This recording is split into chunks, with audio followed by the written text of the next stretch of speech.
আয়াতে ইরশাদ করেন, ইয়া আইয়ুহাল্লাযীনা আমানু, হে ঈমানদাররা, ইন্নামাল খামরু, নিশ্চয় মদ, ওয়াল মাইসিরু, জুয়া, ওয়াল আনসাবু, প্রতিমা পূজা, দেবদেবী পূজা, ওয়াল আজলাম, লটারি, ভাগ্য নির্ধারণ, তীর, এই চারটা আমল আল্লাহ সুবহানাহু ওয়া তাআলা আমাদের উপর, মুসলমান জাতির উপর হারাম করেছেন। সকলে বলি সুবহানাল্লাহ। কাদেরকে বলছেন? ইয়া আইয়ুহাল্লাযীনা আমানু, হে ঈমানদাররা, নিশ্চয় মদ খাওয়া, নেশা করা, জুয়া খেলা, প্রতিমা পূজা, লটারি, এগুলো কোনো ভালো মানুষের কাজ নয়। রিজসুম মিন আমালিশ শয়তান, এগুলো শয়তানের কাজ, কোনো মুমিনের কাজ নয়। ঠিক কিনা ভাই? ঠিক বলেন। কার কথা? কার কথা? সূরা মায়েদা, কোরআনে ৫ নম্বর আয়াত, ৯০ নম্বর আয়াত, ৯০ নম্বর আয়াত, ৫ নম্বর সূরা, সূরা মায়েদা খুলে দেখবেন। আল্লাহ বলেন, রিজসুম মিন আমালিশ শয়তান, এগুলো কোনো মুমিনের খাসলত হতে পারে না, এগুলো মুমিনের কাজ নয়। ফাজতানিবু, আমি আল্লাহ মুমিনদেরকে পরামর্শ দিচ্ছি, তোমরা এই কবিরা গুনাহগুলো থেকে বেঁচে থাকো। লাআল্লাকুম তুরহামুন তুফলিহুন, তাহলে পরে দুনিয়ার জীবনে, কবরে, হাসরে, ফুলসিরাতে তোমরা সফল কামতা অর্জন করতে পারবে, সফলতা অর্জন করতে পারবে। তার মানে যারা মদ খায়, যারা জুয়া খেলে, যারা দেবদেবীর পূজা করে, আর যারা ভাগ্য লটারে ভাগ্য পরিবর্তনের জন্য হারাম পন্থায় লটারি করবে, রাতারাতি মালদার হওয়ার জন্য যারা স্বপ্ন দেখবে, এগুলো সব শয়তানের আমল। এগুলো যদি বাঁচতে চাও, এগুলো থেকে যদি নিজেকে পরহেজ করতে পারো, তাহলে দুনিয়াও সফল, আখিরাতও তোমার জন্য সফল। এরপরে এই যে মদের কথা, মদ সর্বপ্রথম রাসূল সাল্লাল্লাহু আলাইহি ওয়াসাল্লাম যখন দ্বীনের দাওয়াত দিচ্ছিলেন, সর্বপ্রথম হুরুস্তুল করে আল্লাহ রাব্বুল আলামিন মদ নিষেধ করে নাই, 3 ধাপে মদ নিষেধ করেছেন। কয় ধাপে বলেন? কারণ মানুষের একটা চলমান হাসলত যদি চলতে থাকে, এটা হুট করে বন্ধ গেলে হেতে বিপরীত হয়। এই জন্য আগে ক্ষেত্র তৈরি করতে হবে, মন মানসিকতা তৈরি করতে হবে, এরপরে ওই জিনিসটা বন্ধ করা যাবে। আল্লাহ রাব্বুল আলামিন এই মাসালা বুঝেন, কেননা আরবের মধ্যে মদ, জুয়া এবং যুদ্ধ বিগ্রহ, এই 3টা প্রধান খাসলত ছিল আরবদের।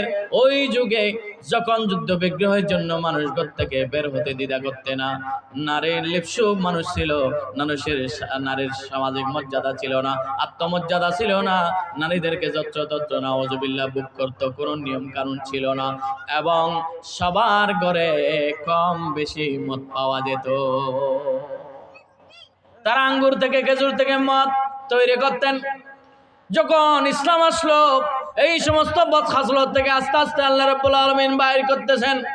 আল্লাহ রাব্বুল আলামিন বলেন, ইন্নামা ইউরিদুশ শাইতানু আইয়ুকিআ বাইনাকুমুল আদাওয়াতা ওয়াল বাগদা ফিল খামরি ওয়াল মাইসির ওয়া ইয়াসুদ্দুকুম আন যিকরিল্লাহ ওয়া আনিস সালাহ ফাহাল আনতুম মুনতাহুন।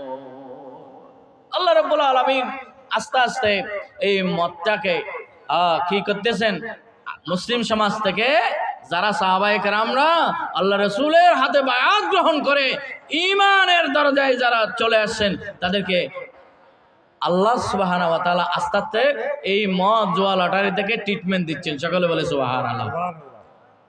ট্রিটমেন্ট শুরু সর্বপ্রথম কোরআনে কারীমের 18 থেকে 19টি আয়াত, 28টি আয়াত হযরত ওমর রাদিয়াল্লাহু তাআলা আনহুর পরামর্শক্রমে, ইচ্ছা অনুযায়ী আল্লাহ সুবহানাহু ওয়া তাআলা সিদ্ধান্ত দিয়েছেন। সকলে বলে সুবহানাল্লাহ।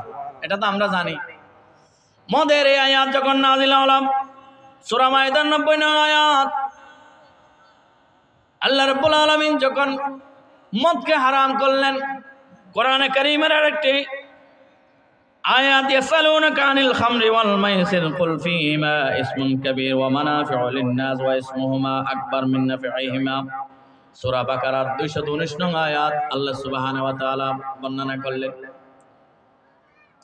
মদের ব্যাপারে যখন আয়াত নাজিল হলো, আল্লাহ রাসূলের দরবারে একজন আগন্তুক প্রশ্ন করলেন, ইয়াসআলুনাকা আনিল খামর। ও নবী, সাহাবা এসে যখন আপনার কাছে মদের ব্যাপারে যখন প্রশ্ন করলো, সর্বপ্রথম তাদেরকে উত্তরে দেন। উত্তরটা কে দিবেন? আল্লাহ বলে দিয়েছেন, কুল ফীহিমা ইসমু কাবীর। ও জাতি, ও আমার উম্মতের নরনারী, মদ খাওয়াটা, জুয়া খেলাটা বেশি গুনাহ, বড় গুনাহ। ইসমুন কবির, বড় পাপ, কবিরা গুনাহ।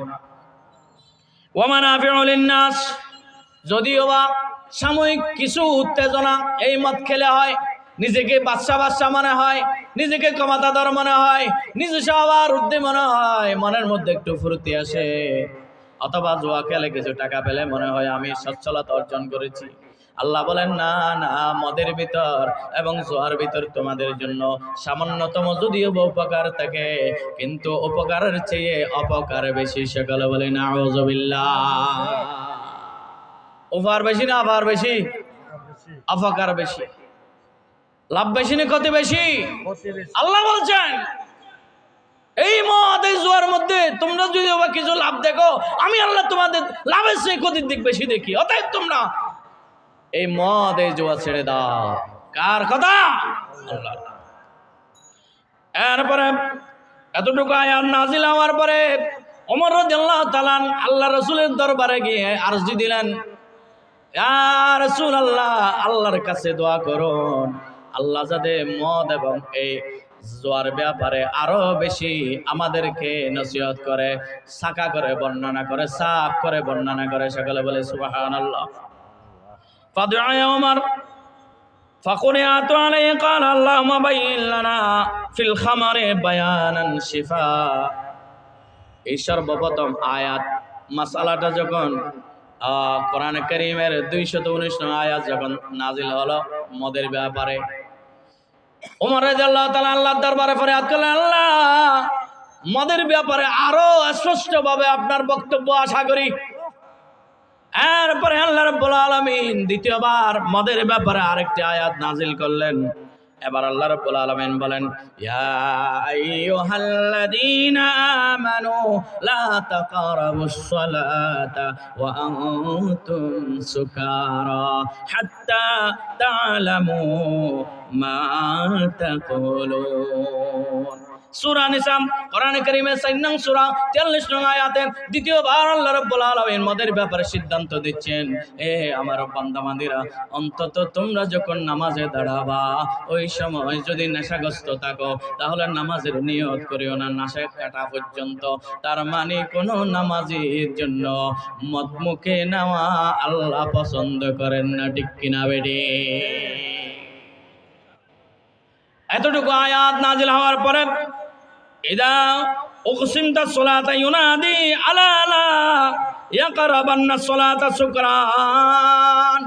এই দ্বিতীয় স্তরের আয়াত মদের ব্যাপারে নাজিল হওয়ার সাথে সাথে আল্লাহ রাসূলের পক্ষ থেকে ঘোষকেরা প্রতিটি মসজিদের দরজায় দরজায় গিয়ে গিয়ে তাক লাগিয়ে সিদ্ধান্ত দিচ্ছেন, কোরআন আয়াত নাজিল হয়েছে, যারা একটু মাতাল অবস্থায় আছো, যাদের একটু নেশা আছে, তোমরা নামাজে দাঁড়াইও না, আল্লাহর সিদ্ধান্ত।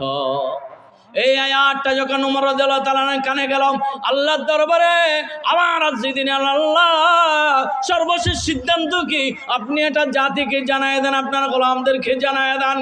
এরপরে আল্লাহ রাব্বুল আলামিন এবার সর্বশেষ এই মদের ব্যাপারে আল্লাহ রাব্বুল আলামিন সূরা মায়েদার 91 নং আয়াত আল্লাহ নাজিল করলেন। 90 নং আয়াত এবং 91 নং আয়াত নাজিল করে দিলেন। সুবহানাল্লাহ। আল্লাহ রাব্বুল আলামিন বলেন, ইন্নামা ইউরিদুশ শাইতানু আন ইউকা বাইনাকুমুল আদাওয়াতা ওয়াল বাগদা ফিল খামরি ওয়াল মাইসির। ও আমার বান্দাবান্দীরা, নিশ্চয় শয়তান তোমাদের দুশমন, তোমাদের দুনিয়া আখিরাত বরবাদ করার জন্য তাই সে উঠে পড়ে লেগেছে। খবরদার খবরদার, নিশ্চয় ইন্নামা ইউরিদুশ শাইতান, শয়তান চায় ও গোলাম তুমি আমার থেকে দূরে থাকো, তুমি ইসলাম থেকে দূরে থাকো, তুমি নবীর সুন্নাহ থেকে দূরে থাকো, তুমি হালাল থেকে দূরে থাকো, তুমি জান্নাতের পথ সিরাতুল মুস্তাকিম থেকে দূরে থাকো। ইন্নামা ইউরিদুশ শাইতান আন ইউকিআ বাইনাহুমুল আদাওয়া, এই মদ পান করায়া তোমাকে নেশাখোর বানায়া এরপরে জুয়া গাজাটির মাধ্যমে জুয়া এবং গাজার মাধ্যমে তোমাকে শয়তান চায় তোমাদের ভিতরে দ্বন্দ্ব লাগায়া দিতা, তোমার আমল ইমান নষ্ট করতে। অথচ আমি আল্লাহ রাব্বুল আলামিন তোমাকে আমার দিকে টানতে চাই। আমি আল্লাহ আমার দিকে তোমাকে ডাকছি বান্দা। আর শয়তান তার দলে ডাকছে। তার অস্ত্র কি? তার অস্ত্র নারী, তার অস্ত্র সুদ, তার অস্ত্র ঘুষ, তার অস্ত্র মদ, তার অস্ত্র জুয়া, তার অস্ত্র নিশা। এগুলো দিয়ে শয়তান তোমাদের আমল বরবাদ করতে চায়, তোমাদের ভিতর ফিতনা ফাসাদ সৃষ্টি করতে চায়, দাঙ্গা হাঙ্গামা লাগাইতে চায় এবং সিরাতুল মুস্তাকিম থেকে তোমাকে পথ ভ্রষ্ট করে তার সাথে জাহান্নামের পথ ধরাইতে চায়। ওয়াসুদ্দুকুম আন যিকিরিল্লাহ, আল্লাহর জিকির ভুলে দিতে চাই, কোরআন থেকে দূরে সরিয়ে দিতে চাই, রাসূলের সুন্নাহ থেকে দূরে সরিয়ে দিতে, ওয়ানিস সালাত নামাজ থেকে তোমাকে দূরে সরিয়ে দিতে চাই। ফাল্লাতুম তাহুন, ও বান্দা, এত করে তোকে এই মদের ব্যাপারে জুয়ার ব্যাপারে এত ওয়াজ করার পরেও আর ওয়াজ লাগবে কিনা আল্লাহ বলেন ফাহাল আনতুম মুনতাহুন। এরপরে কি তুই বুঝছ না বান্দা, আমি আল্লাহ মদ পছন্দ করি না, আমি আল্লাহ জুয়া পছন্দ করি না। বান্দা তোকে আর কত ওয়াজ করব, কত স্পষ্ট করে বললে বান্দা তুই বুঝবি আমি আল্লাহ এটা ডাইরেক্ট হারাম করেছি। সকলে বলে সুবহানাল্লাহ। আল্লাহ রাসূল ইরশাদ করেন যে বাজারা দুনিয়ায় একবার মদ পান করবে, যদি তওবা ছাড়া মৃত্যুবরণ করে, জান্নাত তার জন্য হারাম, জাহান্নাম তার জন্য ওয়াজিব। আল্লাহ রাসূল ইরশাদ করেন قال من شرب الخمر في الدنيا ثم لم يتب منها حرمها في الآخرة। নাসাই শরীফের সহিহ হাদিস।